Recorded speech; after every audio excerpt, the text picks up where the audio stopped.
Part 1. The Pain of Analysis Paralysis. Your mind is a brilliant machine. But what happens when that machine forgets where its off switch is? What if the reason you can't stop overthinking isn't a flaw, but a design feature of your brain that you were never taught how to use? If you are exhausted from being trapped on the hamster wheel of your own thoughts, you have found the user's manual. This isn't about thinking better, it's about learning how to stop. Subscribe to The Hidden Voice, and let's, together, explore the science of how to reclaim your inner peace. Let's begin in the heart of the exhaustion. The unique and maddening exhaustion that comes from being trapped in the labyrinth of your own mind. It is the pain of analysis paralysis. It is the experience of replaying a past conversation 100 times, dissecting every word, agonizing over what you should have said differently.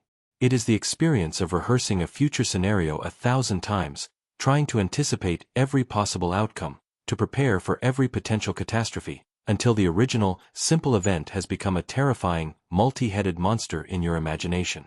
It is the pain of making a simple decision. You research, you make lists of pros and cons, you ask for opinions, you analyze every angle, until the sheer volume of data becomes a crushing weight, and you are left paralyzed, unable to choose, terrified of making the wrong choice. You feel like your own intelligence has betrayed you. The very tool that is supposed to help you solve problems has become the problem itself. Your mind, which should be a clear and quiet instrument, feels more like a cage filled with 1,000,000 angry bees. And you are locked inside with them. The world outside sees a calm and capable person. But inside, you are running a frantic, 24/7, high-stakes operation. You are the detective, the lawyer, the judge, and the jury in the endless courtroom of your own mind. And it is utterly depleting. It leaves you feeling scattered, anxious, and profoundly disconnected from the simple, quiet reality of the present moment. You are not living your life. You are endlessly thinking about it. Part 2. The Biological Culprit. Now, we must offer you a profound and liberating piece of news. This tendency to overthink is not your fault. It is not a character flaw. It is not a sign of your psychological weakness. It is, in large part, a biological and neurological process. The problem is not your psychology, it is your biology. To understand why you can't stop overthinking, we need to name the primary culprit. It is a specific network in your brain called the default mode network, or DMN. Think of the DMN as your brain's autopilot, or screensaver mode. When you are not actively engaged in a specific, focused, external task, like hitting a tennis ball or solving a complex puzzle, your brain automatically defaults to this network. And what is the DMN's job? Its job is to maintain your sense of self, your story of me. It does this by constantly sifting through your past memories, connecting them to your present circumstances, and then projecting them into the future to create a coherent narrative of your life. It is the storyteller, the narrator, the voice of your ego. This is a brilliant evolutionary tool. But in the modern world, where we are not constantly faced with immediate, physical survival threats, and our nervous systems are often dysregulated by chronic stress, this network has become hyperactive. It doesn't know when to shut up.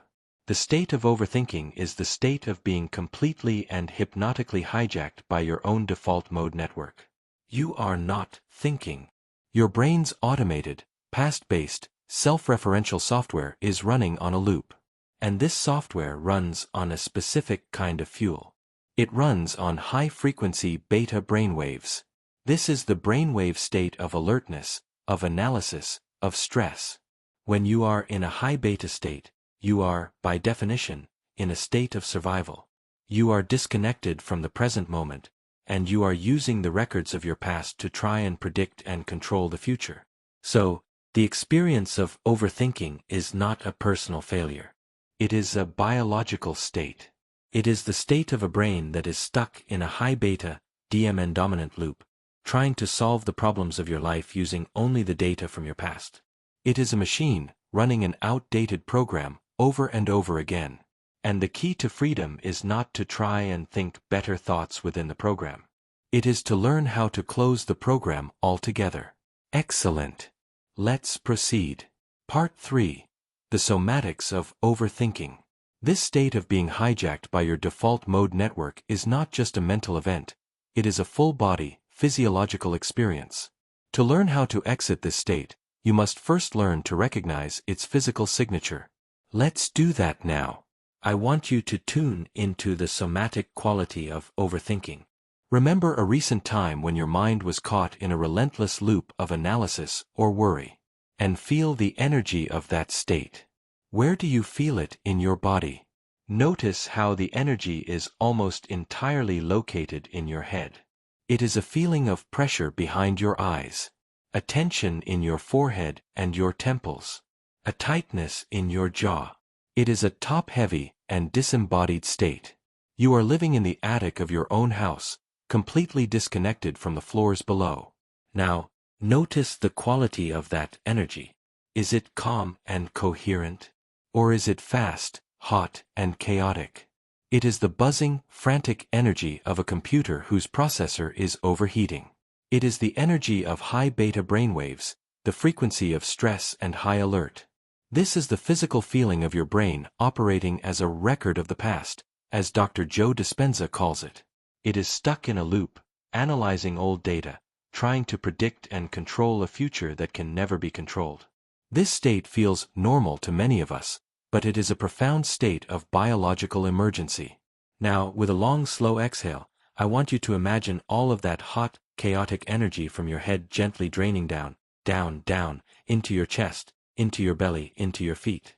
And just for a moment, bring your awareness to the feeling of your feet on the floor. Feel the solidness, the stability. Feel the simple, quiet reality of your body, here, in this present moment. Feel the difference. The first state is the state of overthinking. It is a hot, chaotic, disembodied, and past-based state of being. The second state is the state of presence. It is a cool, calm, embodied, and present-based state of being. The reason you cannot think your way out of overthinking is because you cannot solve a problem from the same level of consciousness that created it. You cannot fix a high beta problem with more high beta thinking. The solution is not a better thought. The solution is a shift in your entire state of being, from the hot chaos of the head to the cool, calm presence of the body. Part 4. The addiction to analysis. We now understand the biological mechanism of overthinking, the hyperactive default mode network, running on the fuel of high beta brainwaves. But this raises a deeper, more personal question. Why is this state so persistent? Why is it so hard to stop? The truth is, we are not just victims of this process. We are, on some level, willing participants. We are addicted to the very analysis that torments us.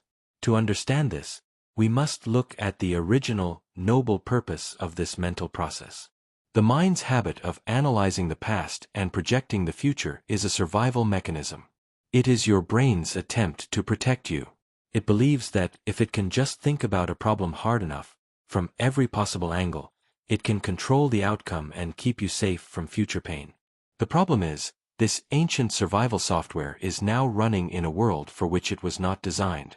Your brain is treating a difficult conversation with your boss with the same level of threat analysis as our ancestors treated a hunt for a saber-toothed tiger. Your overthinking is a misguided act of self-love. It is your psyche's desperate attempt to control the uncontrollable. And we become addicted to it for two primary reasons. First, it gives us the illusion of control. When we are worrying, when we are analyzing, it feels like we are doing something. It feels more proactive than simply surrendering to the uncertainty of life.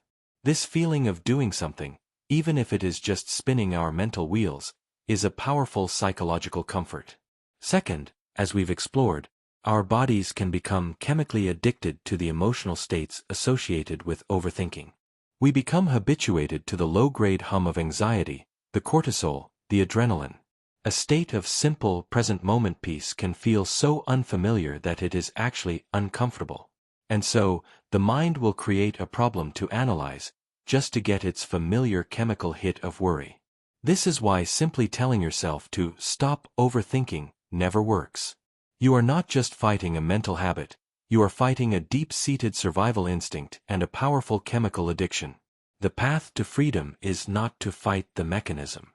It is to see it with compassion, to understand its original, protective intention, and then to consciously and deliberately choose to withdraw your energy from it. It is to say to your own mind, "Thank you for trying so hard to protect me. But I am safe now. Your services are not needed. I am choosing to place my trust not in my ability to predict the future, but in my ability to be present with what is." Excellent. Let's proceed. Part 5. The Parable of the Supercomputer and the Outdated Program. To fully grasp the nature of your overthinking mind, and why your brilliant intelligence can become your own worst enemy, let us tell a modern parable. The story of the supercomputer and the outdated program. Imagine you have been given the most powerful supercomputer ever created. Its processing power is almost infinite. It has access to a vast network of information. It is a tool of unimaginable potential. This is your human brain. Now, imagine that one day you want to perform a simple human task. You want to write a love poem. But the only software installed on your supercomputer is an old, buggy, and highly specialized program called Past-Based Threat Analysis 1.0. This program was brilliantly designed for one purpose: to analyze vast amounts of data from the past to predict potential dangers in the future. So, you sit down at your supercomputer and you type in the command, "Write a love poem." And the program, being the only program it knows how to be, begins to run. It does not access the modules for creativity or beauty. It accesses its database of your entire romantic history. It analyzes every past heartbreak, every rejection, every moment of disappointment. It cross-references this data with cultural statistics on divorce and infidelity. It then projects 1,000 possible future scenarios, all of which are variations on the theme of, "This will probably end in pain." And so, the supercomputer, using its infinite processing power, starts to generate the poem. But it is not a poem. It is a 1,000-page legal document, detailing all the potential risks of a new relationship. It is an endless spreadsheet, calculating the precise probability of getting your heart broken. The program has not failed. It has done its job perfectly. It has analyzed the past and predicted a threat. But it is the completely wrong tool for the task at hand. The user's simple, creative desire has been hijacked by an outdated and inappropriate survival program. This is your experience of overthinking. You are a supercomputer, a being of infinite, creative potential. But when faced with the simple present-moment tasks of life, a decision, a conversation, a new opportunity, you are unconsciously running the past-based threat analysis program. And so your mind gets stuck in a loop, endlessly analyzing, processing, and calculating, consuming all of your energy, overheating your system, and never, ever, producing the simple, creative, and intuitive solution that you seek. The answer is not to try and force the program to calculate faster. The answer is not to give it more data to analyze. The answer is to realize that you are running the wrong software. The answer is to have the wisdom and the courage to reach in, to close the program, and to return to the quiet, simple, and infinitely creative desktop of your own silent awareness. Part 6. The Vow to Close the Program. Do you recognize the whirring sound of this outdated program running in your own mind? Do you feel the exhaustion of having your own supercomputer hijacked by a piece of survival software? If this parable brings a sense of clarity to your own inner chaos, then I invite you to join this community of conscious operators. Subscribe to The Hidden Voice. This is a space where we learn to become the masters of our own magnificent, internal technology, instead of being the victims of our own outdated programming. And now, we must make a conscious choice. A choice to stop trying to fix the program, and to start, simply, closing it. This is a vow of neurological liberation. A commitment to reclaiming your own mental real estate. Find your center. Feel the quiet, calm, and infinitely intelligent user, the silent awareness that is you, which exists behind the noise of all the programs. And from that place of power, make this declaration. I now see and understand that the state of overthinking is not me. It is an automated, outdated, biological program running in my mind. Its intention is to protect me, but its effect is to imprison me. I honor the protective intention of this program. I thank it for its service. And I now lovingly and firmly declare that it is no longer the one in charge. Its service is complete. Now, let this vow become your new protocol for dealing with the onset of overthinking. From this day forward, I will no longer engage with the content of the overthinking loop. I will no longer try to figure it out from within the program. I will recognize the feeling of overthinking, the pressure in my head, the frantic energy, as a simple signal, an alarm bell, telling me that the outdated software has been activated. And when I hear that alarm, my new, primary action is not to analyze, but to interrupt. Not to think more, but to shift. I will use my breath, my body, and my senses to consciously close the program and to return to the quiet desktop of the present moment. My mind is my tool, not my master. And I am now reclaiming my power as its wise and compassionate operator. Take a deep, conscious breath. And feel the profound sense of agency in this new vow. You are not a victim of your own mind. You are not a bug in the system. You are the user. And you always have the power to press Ctrl-Alt-Delete on the programs that are no longer serving you. You have the power to close the program, and to simply and peacefully be. Excellent. Let's proceed. Part 7. Rituals for closing the program. To make this vow a lived reality, you need practical, effective techniques for closing the program of overthinking the moment you notice it has been activated. These are not about thinking, they are about shifting. They are rituals for interrupting the pattern and returning to the present. The first ritual is the physical pattern interrupt. Overthinking is a profoundly disembodied state. You are living entirely in your head. The fastest way to break the mental loop is to create a strong, sudden, and surprising physical sensation. You must shock your system out of its trance. When you notice you are caught in the hamster wheel of analysis, you will immediately perform a physical action. This could be as simple as standing up abruptly if you are sitting. Or you can try one of these, the shake. Stand up and vigorously shake out your entire body, your hands, your arms, your legs, your head, for 30 seconds. Like a dog shaking off water. This releases the pent-up, static energy of overthinking. The cold splash. Go to the bathroom and splash cold water on your face. The shock of the cold is a powerful neurological reset, instantly pulling your awareness out of your abstract thoughts and into your physical senses. The loud clap. Simply clap your hands, loudly and sharply, one time. The sudden sound acts as a circuit breaker for the looping thoughts. The goal is not to punish yourself, but to use your body as a tool to instantly break the hypnotic state of the mind. It is a loving and decisive act of calling your own awareness back home. The second ritual, as we have explored, is the 5-4-3-2-1 grounding exercise. This is your go-to tool for when you need to not just interrupt the program, but to fully anchor yourself back in the reality of the present. Once you have performed the physical interrupt, you will immediately engage your senses. You will name, either aloud or in your head, 5 things you can see, 4 things you can physically feel, 3 things you can hear, 2 things you can smell, 1 thing you can taste. This is not a passive observation. It is an active engagement with the world of your senses. By forcing your brain to switch from its internal, self-referential default mode network to its external, sensory processing networks, you are, quite literally, changing the channel in your brain. You are shutting down the overthinking program by opening a different, more powerful one, the program of direct, present moment reality.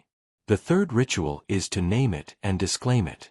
This is a practice of mindful labeling, which creates a space of conscious separation between you and the mental process. When you notice the familiar, frantic energy of overthinking, your practice is to simply and neutrally label what is happening. You will say to yourself, internally, "Ah, this is the overthinking program. It has been activated." Notice the language. You are not saying, I am overthinking. That is identification. You are saying, the overthinking program is running. This frames it as an impersonal, automated process, like your computer's screensaver turning on.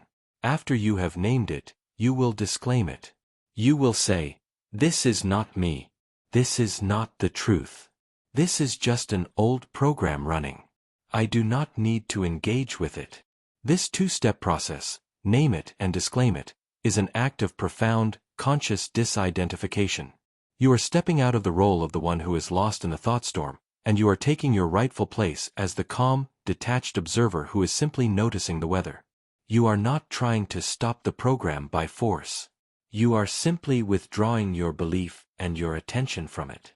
And a program that has no user will eventually, and inevitably, shut itself down. Part 8. The Addiction to Control. As you practice these rituals, you will begin to see, with a new and sometimes uncomfortable clarity, the deep, underlying driver of the overthinking program. The root cause of overthinking is a profound addiction to control. Your mind, the ego, is operating from a fundamental and terrified belief. If I can just think about this enough, if I can just analyze every variable and predict every possible outcome, then I can control the future and I can protect myself from pain. Overthinking is a defense mechanism against the raw, terrifying, and beautiful uncertainty of life. It is your mind's attempt to build a fortress of certainty in a universe that is fundamentally fluid and unpredictable. It is a futile and exhausting attempt to control the uncontrollable. Your paralysis, your inability to make a decision, is the symptom of this. Your mind is trying to find the perfect choice, the one choice that has a guaranteed, painless outcome. And because such a choice does not exist, the program runs in an infinite loop, searching for a variable that it can never find. The path to peace is not in finding a better way to think. The path to peace is in the courageous and repeated act of surrendering your need for control. It is the willingness to make a choice without knowing the outcome. It is the willingness to take an action without having a guarantee of success. It is the willingness to step into the fog of the unknown, armed not with a perfect plan, but with a deep and abiding trust in your own ability to meet whatever comes. Every time you use one of these rituals to interrupt the overthinking program, you are doing more than just calming your mind. You are casting a vote for trust over control. You are training your nervous system to tolerate the open-ended ambiguity of life. You are, slowly and surely, dismantling the fortress of your analytical mind and learning to live, for the first time, in the open, wild, and adventurous field of the present moment. Part 9. The Epiphany of the Wrong Tool. And now we arrive at the great, and almost comically simple, epiphany that lies at the heart of this entire struggle. You have been trying to solve the problem of overthinking by using the one and only tool that is completely incapable of solving it: more thinking. It is like being trapped in a hole, and your only strategy for escape is to keep digging. It is like trying to put out a fire with a bucket of gasoline. The solution to overthinking is not a better thought. It is not a more clever analysis. It is not a more positive affirmation. The solution is a shift in consciousness. The great realization is that you are not the supercomputer that is running the faulty program. You are the calm, silent, and infinitely wise user who is sitting at the keyboard. And you have, for your entire life, been so hypnotized by the chaotic program running on the screen that you have forgotten that you have hands. You have forgotten that you have the power to simply reach out, to close the program, and to return to the peaceful, clean, and silent desktop of your own pure awareness. The peace you are seeking is not a result that the overthinking program can ever calculate. That program is a calculator, and you are asking it to write you a love poem. It does not have the capacity. The peace you are seeking is your natural state. It is the state of the desktop. It is what is revealed, instantly, in the moment you stop running the program. This is the ultimate inversion. Your problem is not that your mind is too active. Your problem is that your awareness has been too passive. You have been a passive victim of your own automated, biological software. The moment you reclaim your power as the active, conscious user, the entire game changes. You are no longer trying to fix the noise. You are simply choosing to rest in the silence that was always already here, just a single conscious choice away. Part 10. The Wise Operator. So we come to the end of this journey, and to the beginning of a new relationship with your own magnificent mind. Your mind is not your enemy. It is a brilliant and powerful tool. Your mistake has not been in having this tool. It has been in allowing the tool to believe that it is the master. The overthinking program is just one of many applications your supercomputer can run. You have simply allowed it to run on autopilot, consuming all of your system's resources. Your new life begins with the conscious choice to become the wise operator of your own inner technology. You now have the tools. You have the understanding. You know that the frantic energy in your head is just a signal that an old, automated program is running. And you know that you do not have to obey it. You can interrupt the pattern. You can ground yourself in reality. You can name the program without believing its story. And you can, in any given moment, choose to close the application of overthinking and to open a new one. The application of presence, of creativity, of joy. This is true freedom. Not a mind that is empty, but a mind that is at your service. A mind that you can use, with focused and brilliant power, when you choose to. And a mind that you can gently and lovingly set aside when its services are not needed, so that you can simply rest in the quiet, peaceful, and infinitely intelligent space of your own being. You are not your mind. You are the one who uses it. And from today forward, you can choose to use it wisely, compassionately, and with the clear and loving authority of the master you have always been. This quiet, powerful state of being the master of your own mind is available to you in every moment. If this journey has helped you to find the off switch for the noise, then help us share this user's manual with a world that is lost in its own thinking. Subscribe to The Hidden Voice. Like and share this practice. Every interaction you make helps another soul to stop being a victim of their own outdated programming and to step into their power as a calm and conscious creator.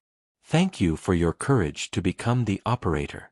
Now go and enjoy the peace of a mind that is finally at rest.